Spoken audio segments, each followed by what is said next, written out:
You know what? Hindi lahat ng blessings ay puro pera lang.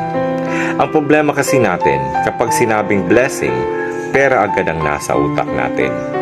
Pera ang ating batayan for a successful life. Yung pera lagi ang dahilan for our happiness in life. Oo naman, di ba? Kasi naggagawa natin lahat ng gusto natin dahil sa pera. Pero alam mo, magkaiba ang happiness at ang joy. Kasi ang happiness always requires happiness para magiging happy ka. Like for example, inaantay mo lagi ang sweldo para may pera ka.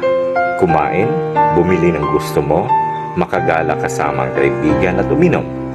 And after that, mag-aantay ka na naman sa susunod na sweldo kasi ubos na ang pera mo.